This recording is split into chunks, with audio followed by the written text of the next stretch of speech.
क्या आप यकीन करेंगे कि आज अगर पूरी दुनिया की सबसे आधुनिक मशीनें भी हटा दी जाए, तब भी शायद हम बिल्कुल उसी तरीके से पिरामिड नहीं बना पाएंगे। रुकिए, क्योंकि असली झटका अभी बाकी है।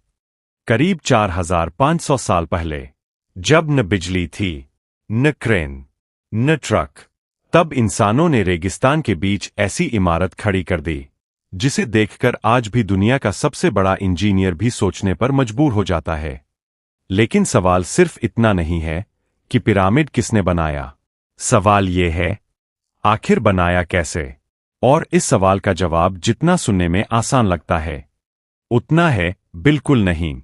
सोचिए, अगर आपको सिर्फ एक पत्थर उठाने को कहा जाए जिसका वजन एक कार जितना हो, क्या आप उठा पाएंगे? अब सोचिए, ऐसे एक नहीं, 10 नहीं, 1000 नहीं, बल्कि लगभग 23 लाख पत्थर। और उनमें से कई इतने भारी थे कि आज का बड़ा ट्रक भी उन्हें मुश्किल से उठा पाए। यहीं से कहानी शुरू होती है। सालों तक पूरी दुनिया मानती रही कि ये काम गुलामों से करवाया गया होगा। फिल्मों ने भी यही दिखाया, कोड़े, जंजीरें और बेबस लोग। लेकिन जब वैज्ञानिकों ने पिरामिड के पास खुदाई की, तो जो मिला उसने पूरी दुनिया की सोच बदल दी। उन्हें मजदूरों के घर मिले, रसोई मिली, इलाज के सबूत मिले, यहां तक कि अच्छा खाना मिलने के भी प्रमाण मिले। मतलब, ये सिर्फ गुलाम नहीं थे, इनमें इंजीनियर थे, कारीगर थे, पत्थर तराशने वाले माहिर लोग थे। लेकिन अब सबसे बड़ा सवाल, इतने भारी पत्थर आए कहां से? यही कहानी और रहस्यमयी हो जाती है। कुछ पत्थर पास की खदानों से आए, लेकिन कुछ करीब 800 किलोमीटर दूर से। अब जरा अपनी आंखें बंद करके सोचिए, बिना ट्रक, बिना ट्रेन, बिना सड़क, 50 टन का पत्थर, 800 किलोमीटर। कैसे? बहुत सालों तक किसी के पास जवाब नहीं था। फिर एक पुरानी डायरी मिली, करीब 4500 साल पुरानी। उसमें लिखा था कैसे नावों के जरिए पत्थरों को नील नदी से गीजा तक लाया जाता था। एक ही खोज ने इतिहास की सबसे बड़ी पहेली का एक हिस्सा खोल दिया। लेकिन अभी सबसे कठिन हिस्सा बाकी था। नदी से पत्थर उतर गए, अब उन्हें रेगिस्तान में कैसे घसीटा गया? अगर आपने कभी सूखी रेत पर कोई भारी चीज खींची है, तो आपको पता होगा ये लगभग नामुमकिन लगता है। लेकिन एक छोटी सी तरकीब पूरा खेल बदल देती है। वैज्ञानिकों ने पाया, अगर रेत पर थोड़ा सा पानी डाल दिया जाए, तो भारी पत्थर लगभग आधी ताकत में खिसकने लगते हैं। और सबसे हैरानी की बात, हजारों साल पुरानी एक मिस्री पेंटिंग में लोग ठीक यही करते दिखाई देते हैं।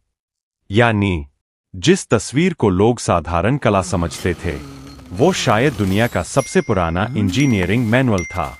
लेकिन अब भी सबसे बड़ा सवाल बचा है, पत्थर ऊपर कैसे पहुंचे?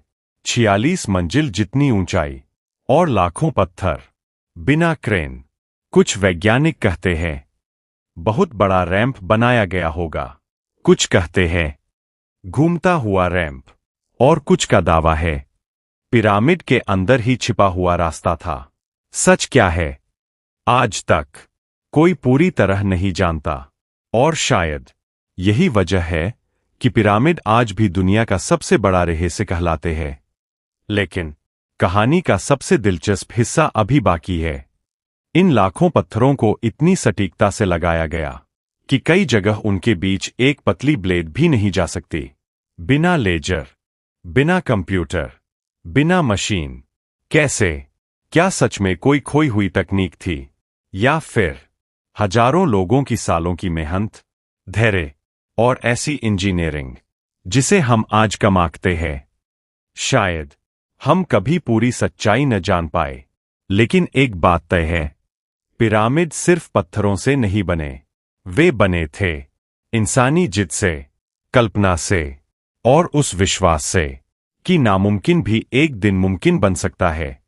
और शायद 4500 साल बाद भी पिरामिड हमें एक ही सवाल पूछ रहे हैं, क्या हमने सच में अपने पूर्वजों को पूरी तरह समझ लिया है, या असल रहस्य अभी भी रेत के नीचे दफन है?